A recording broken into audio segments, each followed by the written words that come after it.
মক্কায় ফিরে প্রথমে পুরনো লোকজনদের খোঁজ করলেন। তার বসত বাড়িটি তিনি তার এক ভাতিজার আওতায় রেখে গিয়েছিলেন। সেখানে বিশেষ সমস্যা চোখে পড়ল না। পুরনো পরিচিতদের অনেককেই আর ঢাকায় খুঁজে পেলেন না নাঈম সাহেব। তাদের কেউ কেউ মুর্শিদ কুলি খানের মৃত্যুর পরেই ঢাকা ছেড়ে বেরিয়ে পড়েছেন, অনেকেই আর বেঁচেও নেই। আসলে এই সময়ে বাংলাদেশের উন্নতি এবং অবনমনের ধারা দুটোই একেবারে পাশাপাশি চলছিল। ঐশ্বর্য আর বিপদের অদ্ভুত এক সহাবস্থান যেন বাংলার আকর চরিত্র হয়ে দাঁড়িয়েছিল। মানুষ যত দ্রুত উপার্জন করছিল, তার সম্পত্তি হানি হতে তার চেয়ে খুব বেশি সময় লাগছিল না। রোগ ব্যাধি কোনো কালেই বাংলাদেশের সোনার মাটিকে রেয়াত করেনি। তার উপর হিন্দুস্তান ব্যাপী রাজনৈতিক অস্থিরতা, নানা রকম জাতির দস্যুবৃত্তি, লুটতরাজ, খুন, রাহাজানি এসব বাংলার মানুষকে তাড়া করে বেড়াত। মোগল শাসনের সর্বোচ্চ পদ নিয়ে রাজায় রাজায় লড়াইয়ের আঁচ সারা হিন্দুস্তান অনুভব করতে পারে। বাংলাও সেই হিন্দুস্তানের বাইরে ছিল না। মুর্শিদ কুলি খান বেঁচে থাকার সময়ই এই অস্থিরতার প্রাবল্য বাংলাদেশে এসে পৌঁছেছিল। অরঙ্গজেব মারা যাওয়ার সময়তেই বাংলার মসনদ নিয়ে টানাপোড়েন শুরু হবে তা প্রায় সকলেরই জানা ছিল। এই 20 বছরের মধ্যেই মুর্শিদ কুলি খান দাক্ষিণাত্যের দেওয়ান পদে বদলি হয়ে আবার বাংলায় ফিরে এসেছিলেন। মুঘল বাদশাদের ইচ্ছা অনুযায়ী বাংলার রাজনীতি এবং সমাজ মুহুর্মুহু বদলে যাচ্ছিল নতুন নতুন ঢঙে। তখন একটি দিন 1 বছরের সামিল। স্বভাবতই এতদিন ঢাকার বাইরে থেকে নাঈম সাহেবের পক্ষে একেবারে সবটা বুঝে ওঠা সম্ভব ছিল না। তিনি থাকবেন তো? ছেলেটি উত্তর দিল। তার কথাবার্তায় সেই পুরনো মিষ্টভাষী চরিত্রটা বখুবই রয়েছে। পড়াশুনো করে ইনসান কত উন্নত হতে পারে, এই ছেলেটা তার একটা সবুত। হ্যাঁ বেটা, এখন থেকে এইখানেই থাকবো। এই শেষ উমরে একটা নতুন দায়িত্ব নিয়ে ফেলেছি, সেটাকে উদ্ধার করতে হবে। আচ্ছা, এদিককার হালচাল কিরকম? সবকিছু ঠিকঠাক চলছে তো? সবকিছু ঠিকঠাক চলার সময় তো আর নেই জানাব। আমরা মামুলি ইনসান, আল্লাহর মেহরবানি নিয়ে বেঁচে আছি, কিন্তু বড় বড় আদমিদের হর ওয়াক্ত কিছু না কিছু লেগেই রয়েছে। শান্তি সেখানে কল্পনা করাও মুশকিল। নাঈম সাহেব এই পর্যন্ত শুনে একটু অবাক হলেন। তিনি যখন ঢাকা ছেড়ে গেছিলেন তখন তার নিজের জিন্দগি তোলপাড় হয়ে যাচ্ছে, কিন্তু বাংলাদেশের আম আদমির জিন্দগিতে কোনো মুশকিল ছিল না। মুর্শিদ কুলি খানের শাসনে সবকিছু ঠিকঠাকই চলছিল। দিল্লিতে এত ঝঞ্ঝাটের মধ্যে বাংলাকে একটা রূপকথার রাজ্য বলে মনে হতো। সেখান থেকে আজ এই ছেলেটার মুখে এরকম কথা শুনে সবকিছু খানিকটা অচেনা ঠেকল নাঈম সাহেবের। বুঝলাম।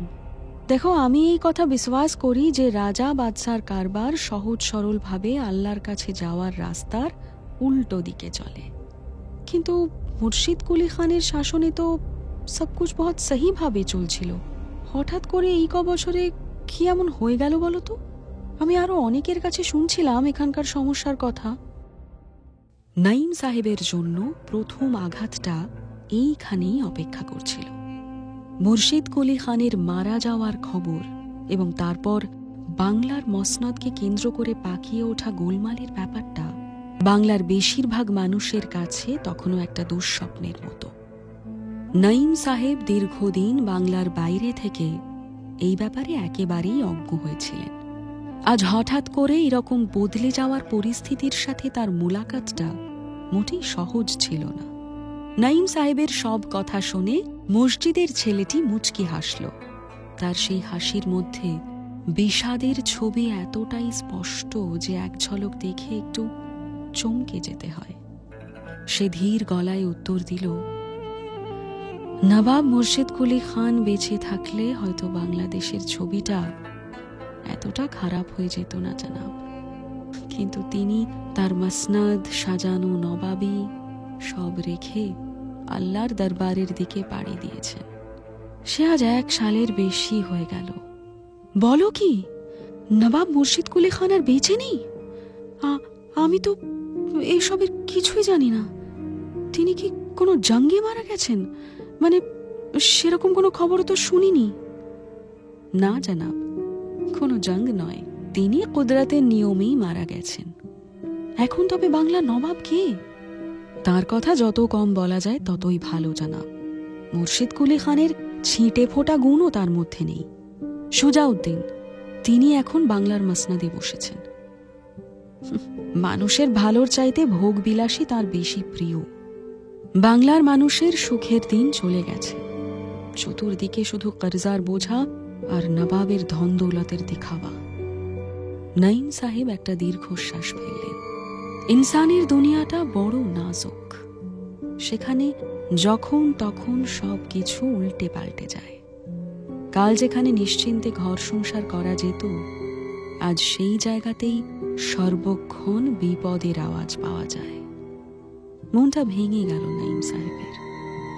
অনেক স্বপ্ন নিয়ে তিনি বাংলাদেশে ফিরে এসেছিলেন। এখন মনে হচ্ছে না আসলেই হতো।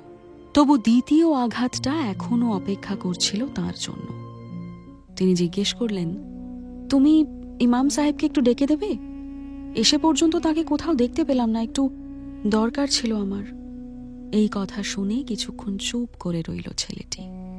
দেখে মনে হচ্ছে সে যেন অনেক কষ্টে তার বুকের কান্নাটা সামলে আছে। কিছুক্ষণ পর সে জবাব দিল, ইমাম সাহেবের ইন্তেকাল হয়ে গেছে জনাব। আমরা বড় একা হয়ে গেছি।